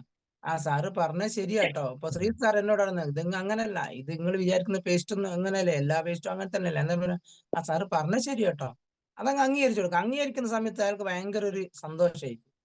ഇപ്പൊ അല്ലാതെ നമ്മളോട് ഇത് മണി ചെയിൻ അല്ലേ, അല്ല ഇങ്ങനെ സംഭവമല്ലേ, അങ്ങനെയല്ലേ ഇങ്ങനെയല്ലേ നോക്കുമ്പോ മണി ചെയിൻ ഒന്നല്ല, അങ്ങനെ മണി ചെയിൻ എന്ന് പറയുന്ന സാധനം നമുക്ക് അറിയുന്ന കാര്യം നമ്മളങ്ങ് ഫയർ ചെയ്യും. ശ്രീ സാർ അപ്പൊ തന്നെ ആ ഈഗോ വർക്കൗട്ട് ചെയ്തിട്ടുണ്ടാവും. പിന്നെ അങ്ങോട്ടും ഇങ്ങോട്ടും ഫൈറ്റിംഗ് ആണ്. നമ്മൾ എന്തിനാ അവിടെ പോയേ, അയാളോട് യുദ്ധം ചെയ്യാനാ? നമ്മളെ കാര്യങ്ങൾ പറഞ്ഞ് ഇങ്ങോട്ട് കൊണ്ടുവരാൻ പോയതാ, ഇത് അയാളായിട്ട് ഫൈറ്റ് ചെയ്യാൻ പോയാണോ? എല്ലാരും ചെയ്യുന്ന കാര്യമല്ല പറയുന്നത്, നമ്മൾ അറിയാതെ അറിവില്ലായ്മ കൊണ്ട് ചെയ്യുന്നതാ. അപ്പൊ നമ്മൾ എന്താ പറയുന്നത്, സാർ പറഞ്ഞ ശരിയാട്ടോ, അത് മണി ചെയിൻ തന്നെയാണ് സംഭവം എന്ന് പറയാം. എന്നിട്ട് പറയാം, പക്ഷെ മണി ചെയിൻ നടന്ന സാറേ, ഞാൻ വിചാരിച്ച, ഞാൻ ബിസിനസ് എടുക്കുന്ന സമയത്ത് തുടക്ക സമയത്ത് ഞാൻ വിചാരിച്ചിട്ടുണ്ട്. സാറിപ്പം പറഞ്ഞില്ല, ഇത് ഞാൻ എൻ്റെ ചിന്താഗതി. പക്ഷെ പിന്നീട് ഞാൻ ഇത് പഠിച്ചു നോക്കുന്ന സമയത്ത്, സാർ ഒന്ന് കേട്ടു നോക്കും, ചിലപ്പോ സാറ് പറഞ്ഞതോ ഇതുമായിട്ട് വ്യത്യാസം ഉണ്ടാവായിരിക്കും. നിങ്ങൾ പറഞ്ഞ ഞാൻ അംഗീകരിക്കുന്നു കേട്ടോ, 100% അംഗീകരിക്കുന്നേ. എന്നിട്ട് അങ്ങോട്ടൊക്കെ പറയാം സാറേ മണി ചെയിൻ എന്ന് പറയുമ്പോൾ പ്രൊഡക്റ്റ് നമുക്ക് തരൂലല്ലോ, പൈസന്റെ കൈകാര്യം മാത്രല്ലേ. ഇതിപ്പോ സാറ് ഷോപ്പിൽ പോയി വാങ്ങുകയാണെങ്കിൽ മണി ചെയിൻ ആണോ? ഇന്നിപ്പോ സാറ് ഒരു ഷോപ്പ്, ഞാനൊരു ഷോപ്പാന്ന് സങ്കല്പിച്ചോ, ഞാനൊരു സൂപ്പർ മാർക്കറ്റോ ചെറിയൊരു ഷോപ്പാണെങ്കിൽ സാർ എന്റെ കടയിൽ വരുന്നു, സാധനം വാങ്ങുന്നു, പോകുന്നു. അതിലെന്തെങ്കിലും മണി ചെയിൻ പോലും ഉണ്ടോ സാറേ? ഇല്ലായിരുന്നു. സാറ് ഒരു പേസ്റ്റ് വാങ്ങുന്നു, പോകുന്നു, അത്രേ ഉള്ളൂ. എന്നൊരു ഷോപ്പായിട്ട് സങ്കല്പിച്ചോ. നമ്മൾ മൊബൈലായി മാറുന്നത് കൊണ്ടേ, മൊബൈൽ ഷോപ്പായി മാറുന്നത് കൊണ്ടല്ലേ ഡയറക്ട് സെല്ലിംഗ് നടന്നത്. സഞ്ചരിക്കുന്ന ഔട്ട്ലെറ്റ് അല്ലേ നമ്മള്. ശരിയല്ലേ? നമ്മൾ പ്രൊഡക്റ്റ് എടുത്ത് പോകുന്ന സമയത്ത് സഞ്ചരിക്കുന്ന ഒരു ഔട്ട്ലെറ്റ് ആണ് നമ്മള്. അപ്പൊ നമ്മളൊരു ഷോപ്പായിട്ട് ആർക്കും കാണാൻ കഴിയൂല. അതാണ് അതിന്റെ പ്രശ്നം. നമ്മൾ റീറ്റെയിൽ നമ്മൾ അങ്ങേക്ക് കൊണ്ടുകൊടുക്കുക. സാധാരണ എങ്ങനെയാ നമ്മൾ സാധനം വാങ്ങുക? നമ്മള് വീട്ടിലേക്ക് വരുവാണ്. ഇപ്പൊ ഓൺലൈൻ പർച്ചേസ് അങ്ങോട്ട് വരുന്നുണ്ട്. മരിച്ച് എങ്ങനെയാ സാധാരണ എങ്ങനെയാ? അതാണല്ലോ ഇപ്പൊ സംഭവിച്ചുകൊണ്ടിരിക്കുന്നത്. ഇത് വരുന്ന കാലഘട്ടത്തിന്റെ ബിസിനസ് അല്ലേ? അപ്പൊ ഇപ്പം നമ്മൾ പറയാൻ പോകുന്നത്, പഴയ ആൾക്കാർ പറ്റിക്കപ്പെട്ട ആളെ എടുത്ത് ഇങ്ങനെ പറഞ്ഞ് പഠിപ്പിച്ച് വേണ്ടേ മുന്നോട്ട് പോയി. അപ്പൊ അതിൻ്റെതായ സമയം എടുക്കും. നമ്മൾ പറയുന്നുണ്ട് എല്ലാത്തിനും അതിന്റെ സമയമുണ്ട് ദാസം. പക്ഷെ ഇപ്പൊ എല്ലാം സ്പീഡാ. ഇനി വരുന്ന തലമുറന്റെ കൈകളിലാണ്. അപ്പൊ അവര് പഠിച്ചിട്ടാ വരുന്നത്, പഠിച്ചോണ്ടാ മുന്നോട്ട് വരുന്നത്. അപ്പൊ കൃത്യമായിട്ട് എന്ത് ചെയ്യും, നമ്മളെ പഠിപ്പിക്കാൻ അവർ റെഡി ആയിട്ട് നിൽക്കുന്നുണ്ട്. ഇപ്പൊ കാണുന്ന ആൾക്കാരല്ല കേട്ടോ, ഇനി വരുന്ന തലമുറ നമ്മളെ പഠിപ്പിക്കാനിരിക്കുക. നമ്മൾ ഇങ്ങോട്ടേക്ക് പഠിക്കും അതുകൊണ്ട് നമ്മൾ എന്ത് ചെയ്യണം, നമ്മള് റാങ്ക് ബേസ് നോക്കിയിട്ടല്ലേ. ഞാൻ പറയും ഞാൻ ഇന്ന് RTC ആണ്, ഞാൻ ഏതെങ്കിലും ഒരു പഠിച്ച സ്റ്റുഡന്റിന്റെ മുന്നിലെത്തി എന്താ RTC വന്നിക്ക് ചോദിച്ച ചോദ്യങ്ങൾക്ക് മറുപടി കൊടുക്കാനാവില്ല പഠിച്ചിട്ടില്ലെങ്കിൽ. അപ്പൊ എന്ന് വിചാരിച്ചിട്ട് നമുക്ക് ഇത് ചെയ്യാനാവില്ല എന്നല്ല. അപ്പൊ നമ്മൾ എന്ത് ചെയ്യണം, ട്രെയിനിങ് അറ്റൻഡ് ചെയ്യണം, മീറ്റിംഗ് അറ്റൻഡ് ചെയ്യണം, നിരന്തരം ഇത് തന്നെ എക്സ്പീരിയൻസ് ആവുക. എക്സ്പീരിയൻസ് ചെയ്യാതാവില്ല. ഞാൻ വിനുവേട്ടൻ പറഞ്ഞു സാറേ ഞാൻ ഇതിലുണ്ട് കേട്ടോ, ഞാൻ 5 വർഷമായി, അതുകൊണ്ട് കാര്യമുണ്ടോ? ഇല്ല. നമ്മൾ എന്ത് ചെയ്യണം, നമ്മൾ നന്നായിട്ട് പഠിക്കുക, നന്നായിട്ട് മുന്നോട്ട് പോകുക, നന്നായിട്ട് പഠിക്കണം. ഓരോന്നിനെ പറ്റി ഓരോ ട്രെയിനിങ് അറ്റൻഡ് ചെയ്യുന്ന സമയത്ത് അവരെ എക്സ്പീരിയൻസ് എന്താണ്, എങ്ങനെയാണ്. പിന്നെ ഫീൽഡിൽ പോയാൽ മാത്രമേ ഫീൽഡ് എക്സ്പീരിയൻസ് കിട്ടൂ. എവിടുന്നാ ശരിക്കുള്ള ലീഡേഴ്സ് ഉണ്ടാകുന്നത്? ഫീൽഡിൽ നിന്നല്ലേ. എവിടുന്ന ലീഡേഴ്സ് ഉണ്ടാവുക? ഫീൽഡിൽ നിന്ന് മാത്രമേ ലീഡേഴ്സ് ഉണ്ടാവുക, അല്ലാണ്ട് റൂമിൽ നിന്ന് ലീഡേഴ്സ് ഉണ്ടാവില്ല. ഇപ്പൊ GTSന് പോവാ, ട്രെയിനിങ്ങിനും ഒക്കെ പോവാ. ഇതൊക്കെ നമ്മൾ എന്തിനാണ് GTSനും FSSനും ട്രെയിനിങ്ങിനും പോകുന്നത്? അവിടെ കേട്ട കാര്യങ്ങൾ, അവിടെ കണ്ട കാര്യങ്ങൾ ഫീൽഡിലേക്ക് ഇംപ്ലിമെന്റ് ചെയ്യാനല്ലേ പോകുന്നത്. അല്ലാണ്ട് ഞാൻ 100 GTS അറ്റൻഡ് ചെയ്ത് എന്ന് പറഞ്ഞുകൊണ്ട് കാര്യമില്ല. 100 FSS അറ്റൻഡ് ചെയ്ത്, FSS അറ്റൻഡ് ചെയ്യുന്ന സമയത്ത് അതുപോലെ നമുക്ക് പ്രവർത്തിക്കാൻ കഴിയണം. ആ സമയത്ത് അത് നമുക്ക് മനസ്സിലാവില്ല തുടക്ക സമയത്ത്. ഇപ്പൊ FSS കാരണം നമ്മള് ചില സമയത്ത് എന്താ പറയാ, ലീഡേഴ്സിനെ കൂട്ടിപ്പോയാൽ പ്ലാന് പറയാൻ സമയത്ത് ചില സംശയങ്ങളിൽ ഉണ്ടാവും. സംശയം ഉണ്ടാകുന്ന സമയത്ത് അന്നേരം 3 സാറെന്നാ ആ ആ ആ ഇത് തന്നെ എന്റെ സംശയം. ആരാ മുന്നിന്ന്? കസ്റ്റമറുടെ മുന്നിന്ന് പറയാ. നമ്മൾ ഇതാണ് പ്ലാന് പറഞ്ഞ് ക്ലോസ് ചെയ്യുന്ന സമയത്ത് ഈ സംശയത്തിലെ സാറേ ഞാൻ നിൽക്കുന്നത്, അവരെ മുന്നിന്ന് ചോദിക്കരുത്. അത് കഴിഞ്ഞതിന് ശേഷം സാറിന് ഇങ്ങോട്ട് വരുന്ന സമയത്ത് സാറേ എനിക്ക് ആ സംശയം ഉണ്ട് കേട്ടോ, അത് ഞാൻ അവിടുന്ന് ചോദിക്കട്ടെ, അതെന്താ സംഭവം? അത് ചിലപ്പോ ഇങ്ങനെ വരുമാനം, ശരി 10 ആൾക്ക് വരുമാനം കൊടുക്കുമ്പോ ഇങ്ങനെ കൊടുക്കും, അതെനിക്ക് നേരത്തെ ഉള്ള സംശയം. ഇവിടെ സാറിനൊക്കെ സംശയം അതാ. 10 പേസ്റ്റ് വാങ്ങിയാല് ഒരു 10 റുപ്യ വെച്ച് കൊടുക്കുന്നതാണ് 100 റുപ്യ കൊടുക്കുമല്ലോ സാറേ, പിന്നെ പേസ്റ്റിന് പൈസ ഉണ്ടോ? 120 റുപ്യന്റെ പേസ്റ്റിന് പിന്നെ എങ്ങനെ നിങ്ങൾ പറയുന്നത്? പക്ഷെ ഉള്ളിലുള്ളത് എന്നോട് പറയുന്നില്ല. ഒരു 20 ആൾക്ക് പേസ്റ്റ് കൊടുക്കുകയാണെങ്കിൽ കമ്പനി ഒരു 10 റുപ്യ വെച്ച് കൊടുക്കുന്ന, അല്ല 1 റുപ്യ വെച്ച് കൊടുക്കുന്ന 20 റുപ്യ അവിടെ പോവല്ലേ? ഒരു 200 ആൾക്ക് കൊടുക്കുന്നതാണെങ്കിൽ ആ പേസ്റ്റിന് പൈസ ഉണ്ടാവുമോ? കമ്പനി പൂട്ടിപ്പോവല്ലേ? ഇതൊക്കെയാണ് അവന്റെ ഉള്ളിലെ ധാരണകൾ. അതുകൊണ്ടാണ് ഒരു 9 മാസം 10 മാസം എന്തായി പോയത്, പുറകോട്ട് മതി. ആ സംശയം ഒന്ന് ജസ്റ്റ് ചോദിച്ചാൽ മതി. ഇല്ലേ, ഞാൻ ചോദിക്കുന്നുണ്ട് എന്തെങ്കിലും സംശയം ഉണ്ടാവും? ഒരു സംശയം ഇല്ല. അവസാനം ജോയിൻ ചെയ്ത് എന്നോടുള്ള കമ്മിറ്റ്മെന്റ് കൊണ്ടാണ് ജോയിൻ ചെയ്തത്, അല്ലാണ്ട് ഈ ബിസിനസ് രക്ഷപ്പെടാൻ വിചാരിച്ചിട്ടില്ല. പിന്നീട് ഒരു മീറ്റിംഗിലാണ് ശ്രീധരൻ സാറ് ഇത് കട്ടിങ് അടിച്ച് എന്റെ വീട്ടിൽ വെച്ച സമയത്താണ് സാറേ എനിക്ക് ഒരു സംശയം, അവൻ എന്ത് സംശയമാണ് ചോദിക്കണേന്ന്. അപ്പൊ ഇവൻ ആ ശ്രീധരൻ സാർ ഇപ്പൊ കുടുക്കി കളിയാന്നുള്ള രീതിയിൽ പൈസ കൊടുത്താൽ അങ്ങനെ ആവുമല്ലോ, പക്ഷെ ഇതിനൊരു പ്ലാൻ ഉണ്ട് എന്നുള്ള അറിയാത്തോണ്ടല്ലേ. അപ്പൊ ഇതങ്ങ് വിശദീകരിച്ചു. ഞാൻ ചോദിച്ചു ഇത്രയും സംശയം എനിക്കുണ്ടായിരുന്നു, എന്നാ പിന്നെ എന്തുകൊണ്ട് എന്നോട് ചോദിച്ചില്ല? ഇത് സിമ്പിൾ ആയ സംശയങ്ങളല്ലേ. പക്ഷെ സിമ്പിൾ ആണെങ്കിലും ചില ആൾക്കാർക്ക് ഭയങ്കര സംഭവമായിരിക്കും, അത് അറിവില്ലാത്തോണ്ട്. അപ്പൊ അത് അറിഞ്ഞ സമയത്ത് ഭയങ്കര എക്സൈറ്റഡാ. പിന്നെ വീട്ടിൽ പോയി ഇരുന്ന് കൂട്ടിയാൽ എന്നോടാണ്, ബിബി സാറെ കമ്പനിക്ക് ഇത്രമാത്രം ലാഭം ഉണ്ടാവും അല്ലേ? ഞാൻ പറഞ്ഞ സംശയം, ഞാൻ വീട്ടിലേക്ക് പോയി, ഞാൻ ഇന്നൊന്ന് കൂട്ടിയാണ്. കൂട്ടണ്ട സാറേ, ഞാൻ വെറുതെ ഇന്ന് കൂട്ടി നോക്കി, എനിക്ക് കൃത്യമായിട്ട് അയാൾ ചെയ്ത്. അതാണ് അതിന്റെ ഒരു ക്വാളിറ്റി എന്ന് പറയുന്നത്. കാരണം ഒരു സംശയം ക്ലിയർ ചെയ്താൽ നമ്മൾ എന്ത് ചെയ്യും, അത് ക്ലിയർ ചെയ്ത് കഴിഞ്ഞ്. അങ്ങനല്ല, വീട്ടിലിരുന്ന് പോയി ആ പ്ലാൻ ഒന്നുകൂടെ വരച്ച്, ആ ഓർഗ് 1 ഓർഗ് 2 വരച്ച് ഒരു 10-25 ആളെ വരച്ച് എന്നെ മേലെ റൂമിൽ കൂട്ടിക്കൊണ്ടുപോയി. അതിന് കമ്പനീന്റെ ലാഭം നോക്ക് സാറേ തന്നെ. ഞാൻ പറഞ്ഞ കമ്പനീന്റെ ലാഭം ഇനി നോക്കണ്ട, അത് കൃത്യമായ പ്ലാനിങ്ങും കാര്യങ്ങളും കൂടി കമ്പനി പോകുന്നത്. അല്ല ഞാൻ പറഞ്ഞ അത് എനിക്ക് അറിവില്ലാത്തോണ്ടല്ലേ. പിന്നെ ഭയങ്കര എക്സൈറ്റ്മെന്റ് ആണ്, പിന്നെ ഫാസ്റ്റ് ആണ്, ഇത് എല്ലാവരോടും പറയുന്നുണ്ട്. പക്ഷെ പറയുന്ന ആളൊക്കെ ജോയിൻ ചെയ്തോ? ഇല്ല. ഞാൻ പറഞ്ഞ അതേപോലെ സംശയം അവർക്കുണ്ടാവും. അല്ല അതൊക്കെ ഞാൻ പറഞ്ഞു കൊടുക്കുന്നുണ്ട്. ഏഹ് അപ്പൊ അതാ പറഞ്ഞ സംശയങ്ങൾ എല്ലാവർക്കും ഉണ്ടാവും. പക്ഷെ എന്ത് സംശയമാന്ന് ചിലപ്പം കസ്റ്റമർ തുറന്ന് പറയണമെന്നില്ല, നമ്മളോട് പറയണമെന്നില്ല. പക്ഷെ ഇപ്പൊ ഒരു ഉദാഹരണത്തിന് ഭരത്കുമാർ സാറാണ് എന്നെയും കൂട്ടി, ഞാനൊരു ലീഡറാണ്, ഭരത്കുമാർ സാറെ കസ്റ്റമർ ഞാൻ കാണാൻ പോകുന്നത് കൂട്ടിക്കോ. വിനു സാറിയാണ് കാണാൻ പോകുന്നത്. ഭരത്കുമാർ സാറിന്റെ സുഹൃത്താണ് വിനു സാർ. അപ്പൊ ഒരു കാരണവശാലും ബിനു സാറ് ഞാൻ ചിലപ്പോ ഞാൻ പ്ലാൻ പറഞ്ഞു ഇതൊക്കെ സംശയങ്ങൾ ഉണ്ടെങ്കിൽ കുഴപ്പമൊന്നുമില്ല എന്നെല്ലാം പറഞ്ഞു പോകും. കാരണം എന്തുകൊണ്ടാ, എന്നോട് ഡയറക്റ്റ് ചോദിക്കുക. ആരോടെ ചോദിക്കുക? അത് കഴിഞ്ഞതിന് ശേഷം ഭരതേട്ടനെ വിളിക്കും. ഭരതേട്ടാ, അല്ലെ ഭരതാ, ഈ പറയാൻ പോലെ സക്ക ഔടായിപ്പോ, ഞാൻ പിന്നെ ഓറെ മുന്നിൽ വെച്ച് പറയാൻ കയ്യിലായിട്ടാ, അതങ്ങനെയാണ് അതിങ്ങനെയാണ് എന്നറിയും. ഭരതേട്ടൻ ഇത് സംഭവം ഒന്നും മനസ്സിലായി. ഭരതേട്ടൻ വിശ്വസിക്കുക, ആര് പറയുന്നതാ ബിനുവേട്ടൻ പറയുന്നത് വിശ്വസിക്കുക. ശരിയല്ലേ? ശരിയാ. ഇത്രയും അതായത് ഇത്രയും മീറ്റിങ്ങോ ഇത്രയും ട്രെയിനിങ്ങോ അറ്റൻഡ് ചെയ്ത് കോൺഫിഡന്റോ ഇതൊന്നും ഉണ്ടാവില്ല. നിങ്ങൾ പറഞ്ഞ എന്നാൽ നേരെ തലയിരിച്ച് ചോദിക്കോ, ബി സാർ ഇങ്ങനെ പറഞ്ഞിട്ടുണ്ടല്ലോ, ഇങ്ങനെ നിർത്തിപ്പോന്ന കുറെ ആൾക്കാരുണ്ട്. ഏത് പുറത്തുള്ള ഒരു മീറ്റിങ്ങോ ട്രെയിനിങ്ങോ അറ്റൻഡ് ചെയ്യാതെ അവർക്ക് തോന്നിയ ഒരു അഭിപ്രായം പറയുന്ന സമയത്ത് നെഗറ്റീവായിട്ട് നിർത്തിപ്പോ എത്ര ആളുണ്ട് അറിയങ്ങള്? ഒന്നും രണ്ടാളൊന്നല്ല, ആയിരക്കണക്കിന് ആൾക്കാരുണ്ട്. എന്നാലും ട്രെയിനിങ് അറ്റൻഡ് ചെയ്ത് മീറ്റിംഗ് അറ്റൻഡ് ചെയ്ത് ഇതിൽ കൂടെ നേട്ടങ്ങൾ ഉണ്ടാക്കി. ഇപ്പൊ നിങ്ങൾ നോക്ക്, നമ്മളെ അഭിമാനമായ ശ്രീധരൻ സാറ് എത്ര കഷ്ടപ്പെട്ടിട്ടുണ്ട്. തുടക്ക സമയത്ത് നോക്ക്, ഒരു വർഷം കൊണ്ട് പിന്നെ 12,000 റുപ്യ കിട്ടിയിട്ടുണ്ടെങ്കിൽ മാസ വരുമാനം 1000, ഇന്ന് 7 ലക്ഷത്തിന്റെ മേലെയാ. നിങ്ങൾ ആലോചിച്ച് നോക്കി നോക്ക്, ഒന്ന് ആലോചിച്ച് നോക്കി നോക്ക്. എന്തുകൊണ്ടാണ് അയാൾക്ക് അങ്ങനെ കിട്ടാൻ കാരണം? ആ വിശ്വാസല്ലേ, എനിക്ക് നാളുകളിൽ ഇതിലൂടെ നേടാൻ പറ്റുന്നുള്ള വിശ്വാസല്ലേ. ആ വിശ്വാസം നമുക്കുണ്ടോ? ഈ പുതിയ വ്യക്തിയല്ല ഞാൻ പറഞ്ഞിട്ടോ, കുറെ പുതിയ വ്യക്തികളോട് നിങ്ങൾക്ക് ഉണ്ടോ എന്നൊക്കെ ഇപ്പൊ ചോദിക്കുന്നത്. രാവിലെ തന്നെ മോർണിംഗ് മീറ്റിംഗ് ഇവനാരാളി ഇങ്ങനെ ചോദിക്കാം, അങ്ങനെയല്ല കേട്ടോ പറഞ്ഞത്. ട്രെയിനിങ് അറ്റൻഡ് ചെയ്തോ മീറ്റിംഗ് അറ്റൻഡ് ചെയ്തും കുറെ ആൾക്കാർ ഇവിടെ ചിരിച്ചു നിൽക്കുന്നുണ്ട്. ഞാൻ അവരോട് ചോദിച്ചതാ. പുതിയ വ്യക്തികൾ നിങ്ങളൊന്നും വിചാരിക്കണ്ട. അപ്പൊ നിങ്ങൾ നന്നായിട്ട് ട്രെയിനിങ് അറ്റൻഡ് ചെയ്യാം, മീറ്റിംഗ് അറ്റൻഡ്, ഇതിൽ അത് മാത്രമേ രക്ഷയുള്ളൂ. ഇപ്പൊ ഞാൻ പറഞ്ഞില്ലേ, ഞാനൊരു ഓട്ടോ ഡ്രൈവറാണ്. ഇപ്പൊ ശ്രീത് സാറാണ് ഒരു ഓട്ടോ, ഇപ്പൊ ഒരു സ്ഥാപനം നടത്തുന്ന കൂട്ടിക്കോ, ഡ്രൈവിംഗ് സ്കൂൾ നടത്തുന്ന കൂട്ടിക്കോ. ഞാൻ ശ്രീത് സാറെ വിളിച്ചിട്ട് വരാം, സാറേ നിങ്ങൾ എന്റെ വീട്ടിൽ വന്നൊന്ന് പഠിപ്പിച്ചു തരുമോ? അത് പോസിബിൾ ആണോ? ഞാൻ അദ്ദേഹത്തിന്റെ അടുത്ത് പോയിട്ട് എന്ത് ചെയ്യണം, റോട്ടിൽ കൂടെ വണ്ടി ഓടിച്ച് കാണിക്കണ്ടേ, അല്ലാണ്ട് എനിക്ക് പഠിക്കാനാവില്ലല്ലോ. നമ്മൾ അങ്ങോട്ട് ചെന്ന് പഠിക്കണം. ഞാൻ ഈ പൊതുവെ പറയുന്നത് നിങ്ങളൊന്ന് ആലോചിച്ച് നോക്ക്. ഞാനിത് കഴിഞ്ഞ ഒരു മീറ്റിംഗ് പറഞ്ഞിട്ടുണ്ട്. ശരിക്കും ഒരു 18 വയസ്സുള്ള കുട്ടീനെ നമ്മൾ ഇതിലേക്ക് എൻട്രി ചെയ്ത് നോക്കിക്കോ. ഒരു 5, 6, 7, 8 വർഷം, ഒരു 8 വർഷം കൂട്ടിക്കോ. ഒരു 8 വർഷം ആ കുട്ടി സംഭവം ചെയ്യുന്നു. ഇനി അതേപോലെ തന്നെ ഒരു ഡോക്ടർ ആകാൻ നമ്മളെ മക്കളെ പഠിപ്പിക്കുന്നെങ്കിലോ, ഒരു +1 തൊട്ടാണല്ലോ നമ്മൾ അതിന്റെ ഒരു രീതിയിലേക്ക് മാറുക.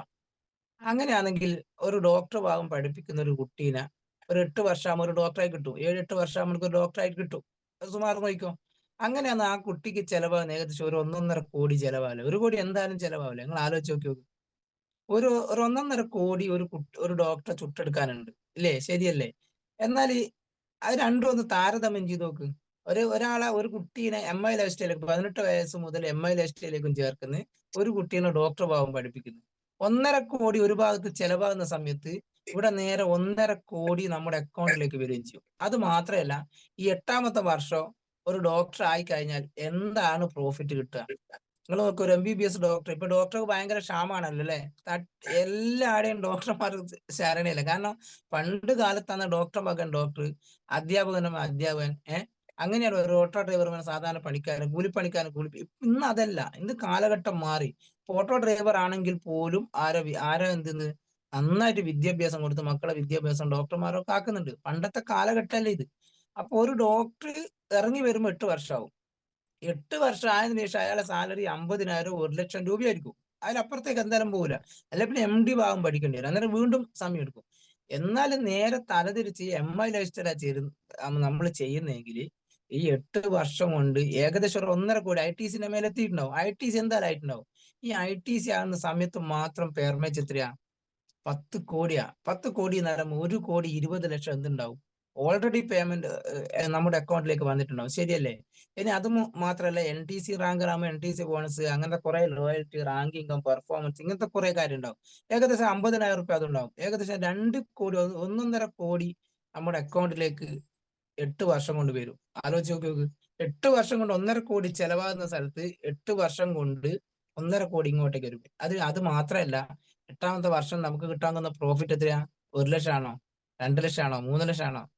ഇനി വരുന്ന കാലഘട്ടത്തിൽ 10 ലക്ഷത്തിന് മേലെ വരുമാനം. നിങ്ങൾ ആലോചിച്ചോ, ശ്രീധരൻ സാർ RTC ആകുന്ന സമയത്ത് ഈ 40,000 50,000 വരുമാനം ഒന്നും ഇല്ല കേട്ടോ. ആ സമയത്ത്. കാരണം അത്രത്തിനും ടൈറ്റാണ് സാധനം. ഇന്ന് ഞാൻ ആർടിസി ആവുന്ന സമയത്ത് എല്ലാ മാസവും അല്ലെങ്കിലും 80,000, 40,000, 60,000 ഒക്കെ മാസ വരുമാനങ്ങൾ കിട്ടുന്നുണ്ട്. നിങ്ങൾ ആലോചിച്ച് നോക്ക്. അതാണ് കാലഘട്ടത്തിലെ മാറ്റം എന്ന് പറയുന്നത്. ഇന്ന് ഞാൻ ആർടിസിയിൽ നിൽക്കുന്നുണ്ടെങ്കിൽ നാളെ ഭരത് സാർ ആർടിസിയിൽ നിൽക്കുന്ന സമയത്ത് ഇന്ന് 40 അല്ല ഉണ്ടാവുക, 80,000 മേലെ വരുമാനം ഉണ്ടാവുക. നിങ്ങൾ നോക്കിക്കോ എങ്ങനെ സംഭവിച്ചിട്ടില്ലെന്ന്. കാരണം അത്രത്തോളം ടേൺ ഓവർ മാറി. ഇന്ന് ഓൺലൈൻ പർച്ചേസ് കുറവാ. ഭരത് സാർ ആർടിസി ആവുന്ന സമയത്ത് ഓൺലൈൻ പർച്ചേസ് സുലഭമായിട്ട് നടക്കും. ഇന്ന് ഓൺലൈനിൽ പർച്ചേസ് ചെയ്യുന്ന എത്ര ആൾ ഈ മീറ്റിംഗിലുണ്ട് ഒന്ന് പരിശോധിച്ച് നോക്കിയോ. വളരെ കുറവായിരിക്കും. പരിശോധിച്ച് നോക്കൂ. എന്നാൽ ഭരത് കുമാർ സാർ ഒരു ആർടിസി ആവുന്ന സമയത്ത് ഓൺലൈൻ പർച്ചേസ് എത്ര ആൾ വരും? നിങ്ങൾ നോക്കിക്കോ. ഞാൻ പറഞ്ഞത് ശരിയല്ലേന്ന്. ഒരു തർക്കം നിങ്ങൾക്ക് വേണ്ട. പക്ഷെ നമ്മൾക്ക് ഇപ്പോഴും വളരാനായിട്ടില്ല. മൈൻഡിലേക്ക് നമുക്ക് ബിസിനസ് കടത്താനായിട്ടില്ല, വളരാനായിട്ടില്ല. ഇപ്പോഴും നമ്മളിങ്ങനെ പേടിച്ചു കൊണ്ടേയിരിക്കുക. അങ്ങനെ പേടിക്കേണ്ട ആവശ്യങ്ങളൊന്നുമില്ല. നന്നായിട്ട് പഠിക്കുക. ഒരു കാര്യം നിങ്ങൾ ഏതെങ്കിലും ആൾക്ക് മൈൻഡ് ബ്ലോക്കോ കാര്യങ്ങളുണ്ടെങ്കിൽ ജസ്റ്റ് ഒന്ന് വെറുതെ ചിന്തിച്ചു നോക്കുക. ലീഡേഴ്സ് ആണ് കേട്ടോ, ഞാൻ പറയുന്നത് ഡിസ്ട്രിബ്യൂട്ടർമാരല്ല.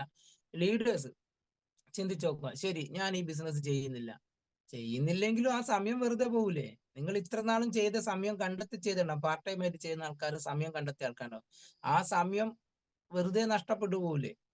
ഇപ്പൊ ഞാൻ ഓട്ടോറിക്ഷയിൽ തന്നെ പോവുകയാണെങ്കിൽ തിരിച്ച് ആ 7 മണിക്ക് ശേഷം ഞാൻ വീട്ടിൽ വെറുതെ ഇരിക്കണ്ടേ? ആ 7 മണിക്ക് ശേഷം ഇറങ്ങിയാൽ പോരെ, പാർട്ട് ടൈം ചെയ്താൽ പോരെ?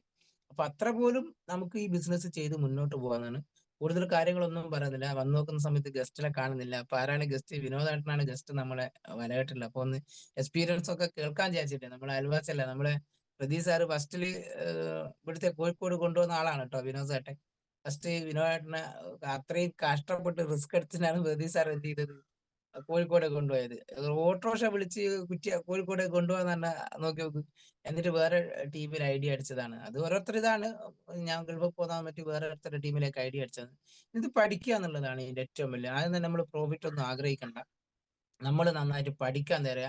ഇതിൽ ജോയിൻ ചെയ്യുന്ന ആൾക്കാരോട് നിങ്ങൾ പറയാ, ഒരു 2 വർഷക്കാലം എനിക്ക് തരുമോ? 2 വർഷക്കാലം. അതിനുശേഷം നമ്മൾ പ്രോഫിറ്റ് ആയി വരാം. അതിന്റെ ഇടയ്ക്ക് കിട്ടുന്ന പ്രോഫിറ്റ് ഉണ്ട് കേട്ടോ. ആഴ്ച വരുന്ന 5,000 കിട്ടുന്ന, 2,000 കിട്ടുന്ന, 10,000 കിട്ടും, 25,000, 30,000, 40,000 ഒക്കെ കിട്ടും. ഇല്ലാന്ന് ഞാൻ പറയുന്നില്ല. അതൊക്കെ കിട്ടും. ഒരു ചിലപ്പോൾ DTC എല്ലാവുന്ന സമയത്ത് 40 റുപ്യ, 75,000 റുപ്യ വരുമാനം വന്നിട്ടുണ്ട്. അനിൽകുമാർ സീലുമായിട്ട് ബന്ധപ്പെട്ട് 10, 75,000 റുപ്യ വരുമാനം ഇല്ലേ? പക്ഷെ അതൊന്നല്ല ഇതിന്റെ വരുമാനങ്ങൾ. ഇവിടെ ലക്ഷങ്ങളും കോടികളും മൊബൈൽ മുതൽ 1,70,00,000 വരെ വാങ്ങി ഇതിന്റെ അകത്തൂടെ. അപ്പൊ നമ്മൾ ഈ 40,000, 50,000 ആണോ ഇതിൽ കിട്ടുന്നത്? നിങ്ങൾ ആലോചിച്ച് നോക്ക്. ആ ഡയമണ്ട് പൊസിഷനിലെത്തും, ക്രൗൺ ഡയമണ്ട്, റോയൽ ഡയമണ്ട് എല്ലാം ആകുന്ന സമയത്ത് നമ്മൾ പ്രോഫിറ്റ് എത്ര? 5 കോടിക്ക് മേലെയല്ലേ ഉണ്ടോ? നിങ്ങൾ വിശ്വസിക്കുമോ? നിങ്ങൾ ആലോചിച്ച് നോക്കി നോക്ക്. 5 കോടിക്ക്, 6 കോടിക്ക് മേലെയായിട്ടായിരിക്കും നമ്മളെ വരുമാനം. ഇങ്ങനെ കിട്ടാൻ പറ്റുന്ന എന്ത് സാധ്യത ഉണ്ട് നമ്മളെ മുന്നിൽ? ആലോചിച്ച് നോക്ക്. അങ്ങനെ ആലോചിച്ച് നോക്കണം. ഞാൻ നിലവിൽ ചെയ്യുന്ന ജോലിക്ക് ഒരു 10, 20 വർഷം കഴിഞ്ഞാൽ ഇത്ര പ്രോഫിറ്റ് കിട്ടുമോ? ഇല്ലല്ലോ. അപ്പോ ഇതൊക്കെ നമ്മൾ ആലോചിച്ചിട്ട് വേണം ഈ ബിസിനസ്. വെറുതെ മറ്റുള്ള പുറത്തുള്ള ആൾക്കാർ പറയുന്നത് കണ്ടിട്ട് എന്ത് ചെയ്യരുത്. ആയത് എനിക്കിപ്പോ നിങ്ങളോട് പറയാനുള്ളവരുള്ള റീപർച്ചേസ് ചലഞ്ച് എത്രയും ആരെങ്കിലും ചെയ്യാനുണ്ടെങ്കിൽ നിങ്ങൾ ചെയ്യാനുണ്ടെങ്കിൽ നിങ്ങൾ ചെയ്യാം. ഇനി നിങ്ങളുടെ ടീമിൽ ചെയ്യാനുണ്ടോ? ആ ടീമിൽ കൃത്യമായിട്ട് ചെയ്യാം. നിർബന്ധമായിട്ട് അത് ചെയ്യണം. അത് ചെയ്ത ആൾക്കാരെ ID നമ്പർ, ചെയ്ത ഡേറ്റ്, സമയം, ബില്ല് ഇത് കറക്റ്റ് എടുത്തോളണം. എന്തേലും മിസ്റ്റേക്ക് ലാസ്റ്റ് 6 മാസം കഴിയുന്ന സമയത്ത് ഉണ്ടെങ്കിൽ നമുക്ക് എന്ത് ചെയ്യണം? ആ ബില്ല് പ്രൂഫ് കൊടുത്തു കഴിഞ്ഞാൽ നമുക്ക് ആ പ്രൊഡക്റ്റ് സാധനങ്ങൾ കിട്ടും. ഇല്ലെങ്കിൽ നമുക്കൊരു ബുദ്ധിമുട്ടാവും. ആ പ്രൊഡക്റ്റ് സൂക്ഷിച്ച് വെക്കുന്നത് നല്ലതാണ് ബില്ല്. അപ്പൊ റീപർച്ചേസ് ചാലഞ്ചിൽ പങ്കെടുക്കുക. ഇനി ZDC ആവാത്ത ലീഡേഴ്സ് ഉണ്ടെങ്കിൽ എത്രയും പെട്ടെന്ന് ZDC ആവുക. ZDC ആയി കഴിഞ്ഞാൽ ഇപ്പൊ വർക്കിംഗ് ഫണ്ടൊക്കെ കിട്ടുന്നുണ്ട്. അപ്പൊ അതിന്റെ ടീം ഡെവലപ്മെന്റ് ഫണ്ട് നമുക്ക് കിട്ടുന്നുണ്ട്. അതൊക്കെ നേടിയെടുക്കുമ്പോൾ ഒരു വലിയ വലിയ എക്സൈറ്റ്മെന്റ് ഉണ്ട്. നിങ്ങൾ ആലോചിച്ച് നോക്ക്. ഞാനിപ്പോ RTC ആണ്. ഞാനൊരു 3-4 ലക്ഷം രൂപ, ഒരു 3-3.5 ലക്ഷം റുപ്യ ഞാൻ ഇതിനകത്തൂടെ വാങ്ങുന്ന ഏകദേശം 1 ലക്ഷം രൂപ ഒന്നിച്ച് എനിക്ക് തിരിച്ചു കിട്ടും. 1.10 അടുത്ത് ഒന്നിച്ച് കിട്ടും. ഒരു 50 ആഴ്ച വേണ്ട, ഒരു 40 ആഴ്ച ഞാൻ കൃത്യമായിട്ട് വാങ്ങുന്നതാണെങ്കിലോ നിങ്ങൾ ആലോചിച്ച് നോക്ക്. 40ാമത്തെ ആഴ്ച, 52ാമത്തെ ആഴ്ച അണ്ടർ പ്രോസസ്മെന്റ് കാണിക്കുക എന്താ? 1,10,000 രൂപ തിരിച്ചു കാണിക്കും ഒന്നിച്ചിട്ട്. നിങ്ങൾ ആലോചിച്ച് നോക്ക്. എവിടെയോ കമ്പനിക്ക് ഇന്നലെ മേഡം പറഞ്ഞ കമ്പനിക്ക് ഭ്രാന്താന്ന് എനിക്ക് തോന്നുന്നു. മാനേജ്മെന്റിനെ. അപ്പൊ അത്രയും ക്രെഡിബിലിറ്റി ഉള്ള കമ്പനിയാണ് നമ്മൾ. അതൊക്കെ മനസ്സിലാക്കിയിട്ട് നമ്മൾ ലീഡേഴ്സ് പ്രവർത്തിക്കുക. അപ്പൊ എല്ലാവർക്കും നല്ല വിജയങ്ങൾ ഉണ്ടാക്കുക. എന്തായാലും